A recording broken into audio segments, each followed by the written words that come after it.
හරි. අද කතාව ඇවිල්ලා සතුටු හෝමෝන වැඩි කරන කතාවක්. අනියමකට ගියාම මෙන්න මේ වගේ දේවලුත් වෙනවා කියලා පොඩ්ඩක් මතක තියාගන්න. සහ මේවා ඔළුවේ තියාගන්න මේක අනිවාර්යයෙන්ම ෂෙයා කරන්න. මේවා මේ හරි දුර්ලභ සිද්ධි. නමුත් මේවා වෙනවා. අපි අතර වෙනවා.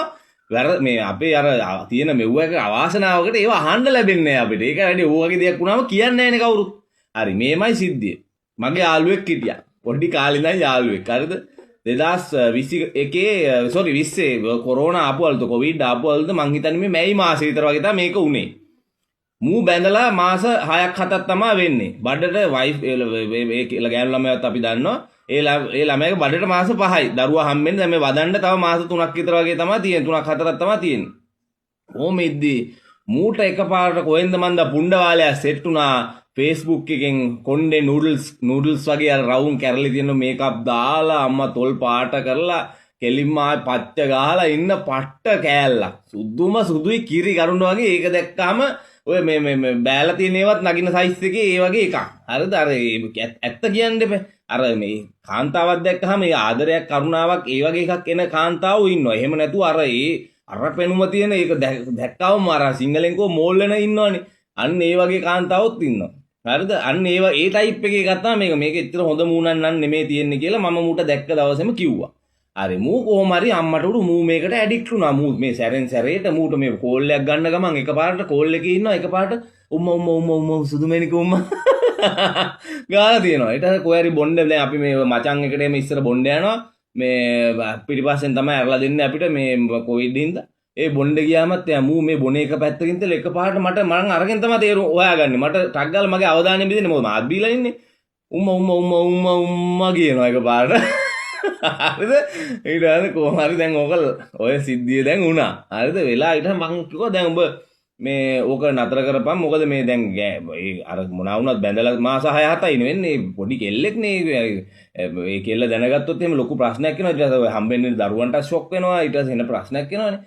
නෑ මම ඒවා බලා ගන්න අරකයි මේක කියලා මූ දැන් මේකට ඇඩික්ට් වෙලා මූ මේක කරගහන ටයිප් එකේ වගේ ඉන්නේ. යා මං ගැන හොයලා බලනවා. යා මාව මේවා කරනවා. එයා මට 365 දවසෙම කතා කරනවා. මේ බලපන් ඊයේ මට 5000ක් දැම්මා. ඔබ ඊයේ බයි මා ඊයේ ගිහිල්ලා අර බොණ්ඩ ගියේ වෙලේ මේ බයිට්ස් ගත්තේ 5000න්. අරකයි මේක උඹ එහෙම කියන්න එපා. යා එහෙම ගෑනු කෙනෙක් නෙමෙයි. යා එහෙම නෑ. එහෙම කිය තමයි මූ දැන් ඒකව සුද්ධ කරනවා. මූ අර ගෙදර ගෑණි දිහා බලන්නේවත් නෑ. හරිද?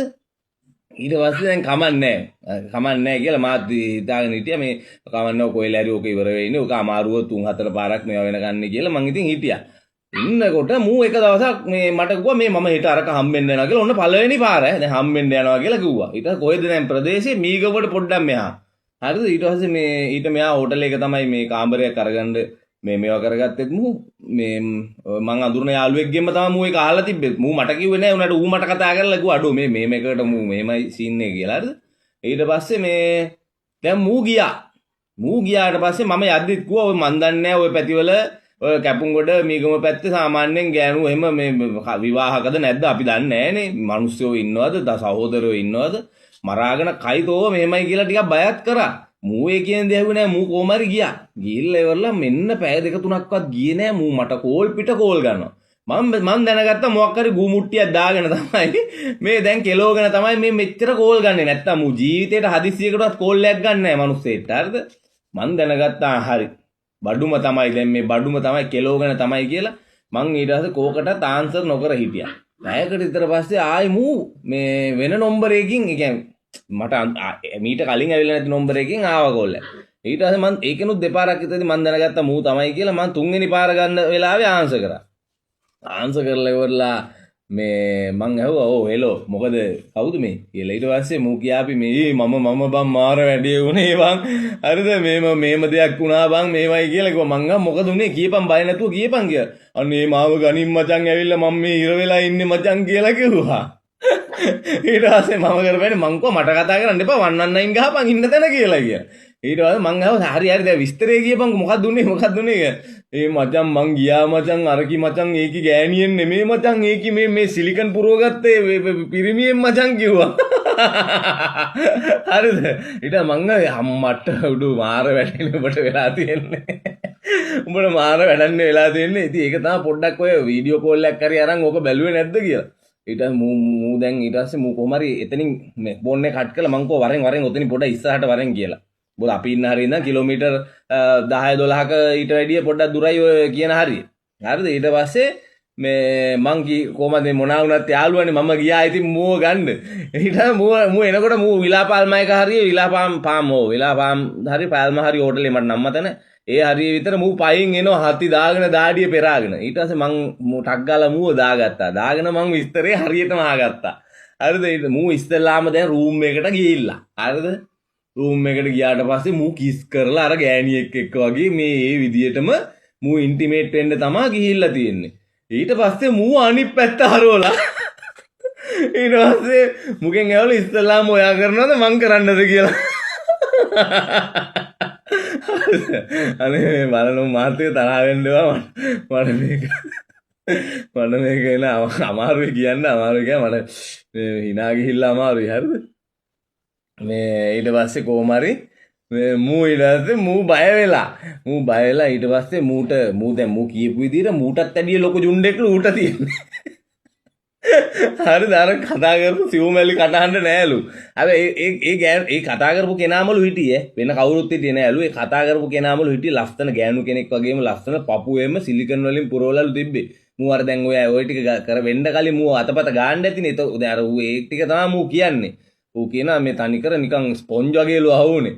ඊට පස්සේ මේ කොහොම හරි මූට අන්ත මූ කරන්න ගියාට මූට කරන්න ඇවිල්ලා මූ අන්තිමට වෙලා තියෙන මූ පැනලා දුවලා ඇවිල්ලා.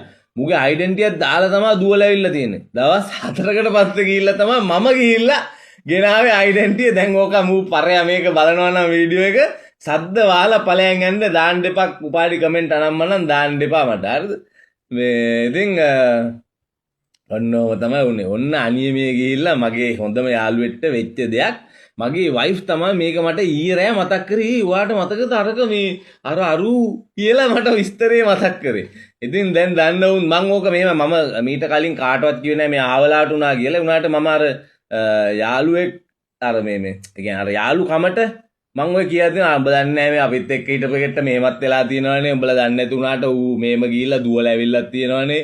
එහෙම කියලා තියෙනවා. හැබැයි නංගන් කියලා නෑ අද වෙනකන්. අදත් කියන්නේ නෑ නංගන්. අර කවුද කින්ද මන්ද කියලා තාම දන්නේ නැහැ. සාමාන්‍යයෙන් එහෙම මම රහසක් රකින්නවා කියන්නේ ඒක ආයි ජීවිත කාලෙට මේකයි. ආයි ඒක එළියට දාන්නේ නැහැ. ඒක දාලා මට පුරුදුත් නැහැ. ඒ කියන්නේ ඒක කරන්න බෑ මට. ඒක රහස නම් රහස. ආ ජීවිත කාලෙම ලිඳේ දැම්ම වගේ තමයි. මේවත් එහෙම තමයි. තව තියෙනවා මිනිස්සුන්ගේ ඒවා ඒ වගේ මං කියන්නේ මේකට එන ප්‍රතිචාරات එක්ක මේක අනිවාර්යෙන්ම ෂෙයා කරන්න. මේක විහිළුවෙන් වුණත් මම මේ විහිළු සාගත කියන්නේ හාස්‍යජනක වුණත් මේක මේ වගේ දේවල් ඕන තරම් වෙනවා. අනියමේ යන ඒ තමන්ගේ ගෑනු දරුවෝ ගෙවල් වල දාලා අනාථ කරලා උන්ට ඕරෙන් මේවා කරන්න මේ වේසකම් කරන්න යන උන්ට මීටත් එහා දේවල් වෙන්න කියලා ප්‍රාර්ථනා කරමු. මොකද ගිනි ජාලාවල් ගෙවල් වලට ගෙන්නේ මෙන්න මේ ජරාව හින්දා. මෙන්න මේ තප්පර 4ක 5ක හිරි වැටිල්ලට පැයක් එකමාරක් මහන්සි වෙන්න යනවනේ මුම්මේ. හරිද? ඒකනේ ඒක යකෝ හොඳට ගෙදර ගෑණි එක්ක කරපන්කෝ බියර් එකක් ගෑනලා ගහලා වයින් බෝතලයක් ගෑනලා ගහලා ළමයින්ව වේලස්සෙන් නිදි කරලා නැත්තම් කොහේ හරි ගේකට යවලා කැමති විදිහට කරපන්කෝ දොරවල් ජනේල් වහගෙන තැන් වල හරි. එහෙමනේ අලුත් විදිහට කරලා බලපන්කෝ මේ එක වේසියෝ පස්සේ යන්නේ වේසාව පස්සේ යන්නේ. එහෙමයි දේවල් කරන්නේ මේ සාමාන්‍ය මේ අපේ ලංකාවුන්ගේ එකක් තියෙනනේ ඇටිටියුඩ් අම්මට උඩු පට්ට ඉන්ටර්නැෂනල්. හරිද? මුන්ගේ ලයිෆ් ස්ටයිල් තනිකර සිංහල අමු ගෝත්‍රික අර නිකන් මට මේ කියන්න බෑ ඒවට කුණාහර වෙන්නේ මට. හරිද? ඒ තරම් චාටර්. ඉතින් ඒක නිසා මේවා අනිවාර්යයෙන්ම ෂෙයා කරන්න කියලා මම ඉල්ලනවා. මේක නම් මම දන්නවා මේක ෂෙයා කරනවා. මේක ආයෙත් ලෝවෙත් මම දන්නවනේ. මේවා සමාජගත කරන්න. මොකද මේ වලින් මේ වගේ තව කාලකන්නියෙන්ද යන එකෙක් දෙන්නෙක් හරි බේරී බයට. හරිද? ඒක නිසා යන්න කලින් අඩුම ගානේ වීඩියෝ කෝල් එකකින් කතා කරන එකාගේ චූවවත් බලයි මේ ගෑනුද පිරිමිද කියලා හරි. ඒ වගේනේ වේසාවන්ට ඕම තමයි වෙන්න ඕනේ. මම නම් එහෙම තමයි ප්‍රාර්ථනා කරන්නේ. දැන් ඕගොල්ලෝ බලන ඇති මේ හැමෝම බලන ඇති මූ සුද්ධවන්තයෙක්ද මූ මේ නෑ. එහෙම නෙමෙයි. මේවා මේ එක්ස්පීරියන්ස් මේවා මේ අත්දැකීම්. ඒ කියන්නේ මිනිස්සුන්ගේ ජීවිත වලින් ගත්ත මිනිස්සුන්ගේ දේවල් ගත්ත නැත්නම් අර ඊයේ එකෙක් බැනලා තිබ්බ මගේ ගෑණි දාලා ගිහිල්ලා හින්දලු මම මේවා කියන්නේ ලියන්නේ. එහෙම ඒවා නෑ අපේ පවුල් වල එහෙම ප්‍රශ්න නෑ. මට එහෙම අමාරුවක් ආපුවම අපි හිතමුකෝ දැන් මේ ගෙදර අර මම ඔය කිව්වේ අපි එක දේවල් කරනවා. හරිද? එහෙම අමාරුම වෙච්ච අවස්ථාවක බැරිම වුණාම මම ඔය ගෑනුන්ට හෙලෝ සුදුවම්මි බා මගේ රත්තරන් බයි කෑවද ඕවා කතා කරන්න මට ඔය ලව් කරන්න මං කැමති නෑ. මොකද ලව් එකක් කියන එක හිතෙන් එන්නේ මේ ගෙදර ගෑනට විතරයි. වෙන කාටවත් එන්නේ නෑ. මම කරන්නේ මට අමාරුම වුණාම HIV රිපෝට් තියෙන ලංකාවෙට්ස් එකේ ඕන තරම් ගෑනු ඉන්නවා. HIV රිපෝට් එක තියෙන උන් ඉන්නවනේ සති දෙකකට කලින් ගත්ත සෝෂල් ඉල්නස් රිපෝට් එකත් ගිහිල්ලා හොඳට ඇති වෙන්න ඒක කරගෙන එනවා. හරිද? ඒක මේ ඒ ගෑණි මාව දන්නෙත් නැහැ මම දන්නෙත් නැහැනේ. හරිද? ඒක නිසා ඒක ප්‍රශ්නයක් නැහැ. හරිද? ඒත් මං එහෙම මේවා කරලා නැහැ. ජීවිත කාලෙට මේව අමාරු දෙකමාරක් තුනක් තමයි ඇවිල්ලා තියෙන්නේ. ඉතින් ඇත්තටම ඕක තමයි යථාර්ථය. මේ දේවල් මේ ලංකාව වගේ රටවල් වල ඒවා නීතිගත කරන්න ඕන මොකද දන්නව නැත්නම් ඒතකොට මේ පවුල් කැඩෙන්නේ නැහැ. හැබැයි මේ මේකකුත් තියෙනවා මුන්ට තියෙන අහේනියට තඩි ගොන්නුන්වත් ඒ වගේ ගොන්නුන්වත් අරන් යනවනේ. අන්න ඒව ප්‍රශ්නක් තියෙනවා. ඉතින් එහෙම ඒ වගේ මේ දේවලුත් තියෙනවා පොඩ්ඩක් ඒක නිසා ඒව ගැනත් අපි හිතන්න ඕනේ. නැත්තම් තව එකකුත් තියෙනවා. මුන් අම්මට හවස් වෙද්දි ඊට මේ අපේ රටේ ගණිකා වෘත්තිය එහෙම නීතිගත කරොත් එහෙම ගෙදර ගෑනියෝ හවස් වෙද්දි ගිහිල්ලා වැඩට දාලා එනවා වගේ දාලා ඒ වගේ බඩු ඉන්නේ මේ ලංකාවේ. ඉතින් ඕක තමයි ඇත්ත යථාර්ථය. හරිද? මම කියවනේ මම බොරු කියන්නේ නැහැ. මේ කියන විදියට මන් දන්නේ නැහැ මොන විදියට මේ තේරෙනවද කියලා මිනිස්සුන්ට මේ මන් දකින දේ දැක්ක දේ අත්දැකපු දේ සහ ඇහිච්ච දේවල් තමයි මේ හැමදේම කියන්නේ. බොහොම ස්තුතියි මේක ෂෙයා කරන්න.